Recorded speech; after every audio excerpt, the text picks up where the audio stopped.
I'm not ashamed to admit that I've made my fair share of lighting design mistakes in the past, and take it from me, if you're doing your first renovation without the proper know-how in various areas, it can easily lead to mistakes and regrets.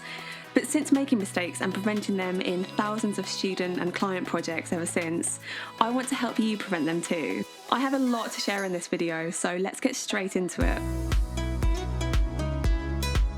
Okay, first, let's look at common missed opportunities in lighting. As someone who's renovating versus redecorating, you have an amazing opportunity to replan all of your electrics without as much upheaval as if you were just redecorating. You're likely going to be lifting flooring, removing ceilings, or planning to move and remove walls anyway, so you can really use this time to get your wiring all in the right place, lights exactly where you need them, and really make it count. So first up, don't miss the opportunity to increase the natural light in your home. Search for opportunities like adding skylights, light tunnels, windows, glass doors, or opportunities to move or widen existing windows and doors. Natural light is going to really lift your mood and make your home feel bigger, and also increase the value of your property. Next, don't miss the opportunity to install smart electrics.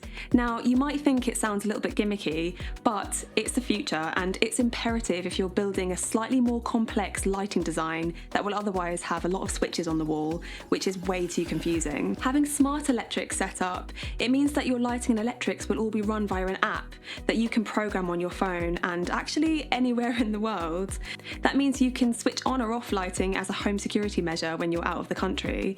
But more than that, smart electrics will allow you to create presets with your lighting to easily move between moods like entertaining friends mode, cooking dinner mode, blitzing the cleaning mode. And I just want to give you an example here. So Neil and I enhanced our lives big time when we switched over to smart electrics in our master bedroom. We actually programmed all of our lights in here to simulate the sunrise when we wake up, to reduce seasonal affective disorder, which just can't be achieved unless you're exploring smart electrics as your route for renovating. Another missed opportunity is getting your electrician just to wire in a grid of spotlights and calling it done. Please don't do this. Spotlights do get a bad rap, but I'm really not opposed to them, especially for tight budget projects like our renovation was back in 2016. But the thing is, if you're willing to invest a little bit extra in your lighting and take it to the next level, you have a real opportunity to make your home function much better and actually look really premium. So yes, focus on your main ceiling light, which could feature spotlights, but also dot in some directional lights and accent lighting too. I like to be really intentional with light placement, introducing things like wall lights positioned above art to make them become a real focal point in the room and also create that sense of atmosphere.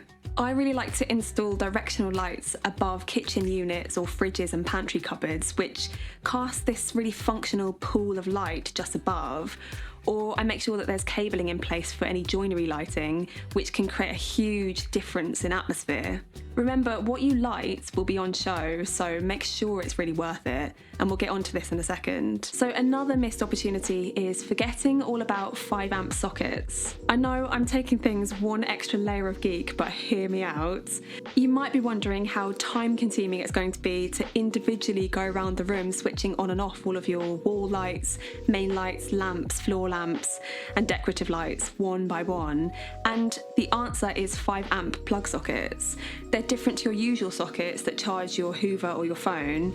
They specifically are for your lighting circuits. Your lamps and all your lighting gets plugged into a 5 amp socket so that your whole lighting system can be powered by one light switch on the wall. And be warned that this can increase your installation costs, but you can keep things more affordable by installing them only in living areas or bedrooms or the places that matter. God, just imagine one switch and all of your lamps and lights are on. These are my kind of life goals. The final missed opportunity to plan for before we talk about the common mistakes to avoid is for those of you who are planning to have any kind of bifold doors, sliding doors, French doors, or a large expanse of glass that's going to appear really dark at night. I always like to creep myself out and imagine a face just appearing out of nowhere. Face. Window dressing can work around this, but I strongly urge you just to take things one step further and actually backlight your garden, increase your lighting and electrics budget a little bit, and dot some lights in your flower beds, along paths, lighting up garden statues or lighting up annex buildings or garages in view. And that's just going to take away this mirror look at night. It's also going to make your interiors feel a lot bigger. If you can't afford to do this right now, you can always design your garden lights on paper and ask your electrician to lay all the cabling only and just finish it when you do have the budget. Okay, so let's move on to some common mistakes you need to avoid. Number 1, make sure your lighting doesn't illuminate shoddy workmanship.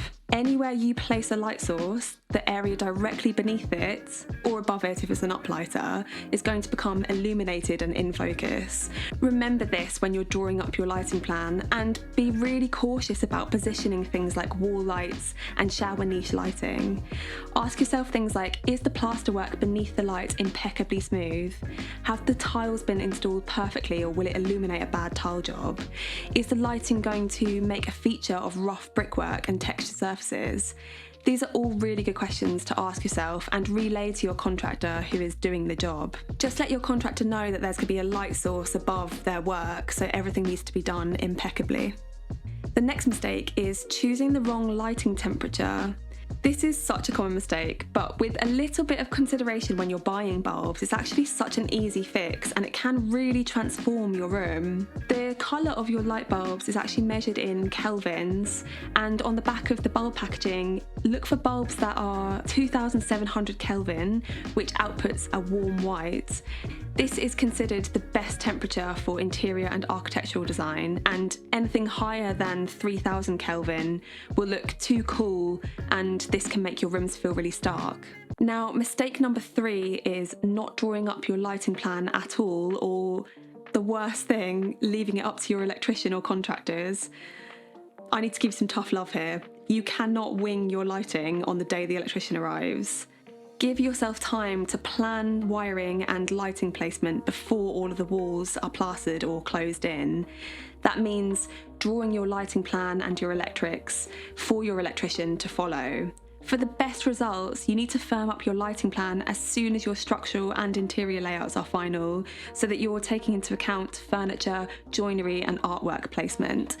If you do this, you'll avoid having to ever chase out plasterwork and calling the trades back to rewire and replaster if you've forgotten something or want to add a light here or there.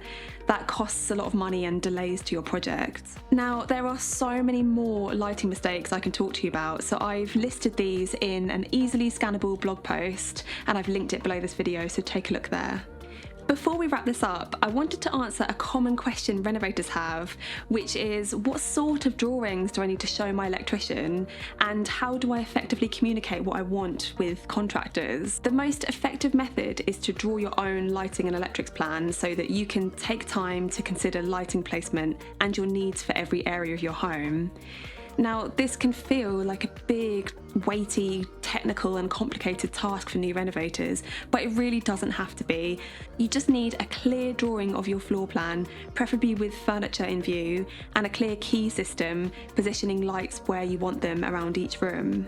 I give my students templates to work from and advice alongside it to help them complete these more technical plans themselves really confidently and not having to pay for or rely on other people unless they have a more complex project. So for lighting, renovators are using my lighting plan template and tutorial to quickly and easily produce and then communicate their ideas to their electrician. So definitely take a look at my online courses if you're renovating and you want to speed up your planning or make things like this really straightforward. Okay, as I wrap up, remember, lighting isn't just about being able to see during dark days and evenings. It's also about creating a vibe in your home that enhances your mood and experience. And every minute that you spend planning and researching is well worth your time. Tell me in the comments down below, what sort of lighting will you be investigating for your renovation? I'd really love to hear your ideas. And thank you so much for watching. Don't forget to like and subscribe to my channel if you'd like more renovation help. Bye guys!